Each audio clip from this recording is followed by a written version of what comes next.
Sikat, hinahangaan, at paborito ng masang Pilipino, ganito natin kilalanin ang dating child star na si BJ Tolitz Forbes noong panahon ng kanyang kabataan.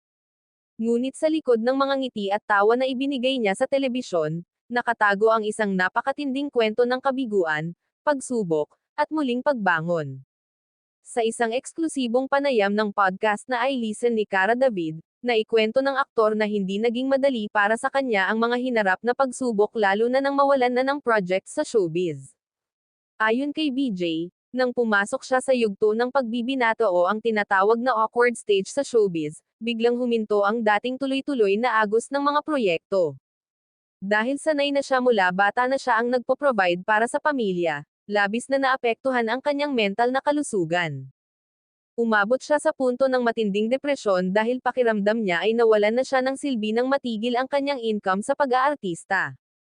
Inamin din niya na nagalit siya noon sa kanyang ama dahil pakiramdam niya ay wala itong naging sapat na tulong sa kanilang pamilya sa panahon ng kanilang krisis. Ni-reveal din niya na sa edad 13 ay nagkaroon na siya ng karelasyon dahil na rin sa paghahanap ng kalinga at atensyon.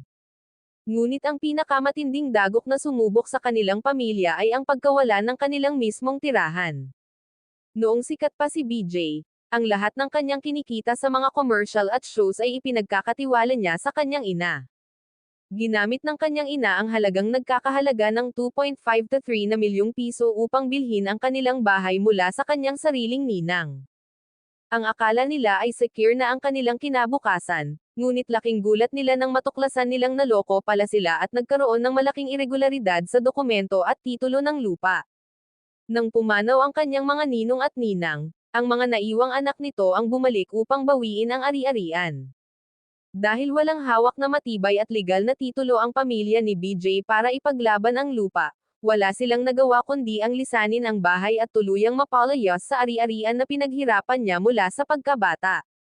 Tila hindi pa natapos doon ang kanilang kamalasan dahil matapos silang mapalayas at lumipat sa isang bagong paupahang bahay, pinasok at ninakawan pa sila ng mga mahahalagang kagamitan.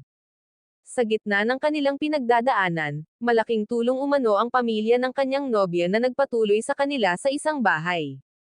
Sa kabila ng lahat, nakatagpo si BJ ng bagong direksyon sa teatro, kung saan muli niyang naipahayag ang kanyang sarili bilang artista habang kumikita rin upang matulungan ang kanyang pamilya. Malaki raw ang naitulong sa kanyang mental health ng pagsabak sa teatro nung mga panahong yun. Unti-unti rin niyang tinanggap na iba na ang kanyang buhay kumpara noong kasagsagan ng kanyang kasikatan bilang child star, kaya nagsimula siyang maghanap ng iba pang paraan upang kumita at makabangon. Sa huli, ipinakita ni BJ Forbes ang katatagan sa pagharap sa pagkawala, kahirapan, at personal na pagsubok, at kalaunan ay natutunan din niyang patawarin ang mga taong naging bahagi ng kanyang masalimuot na nakaraan.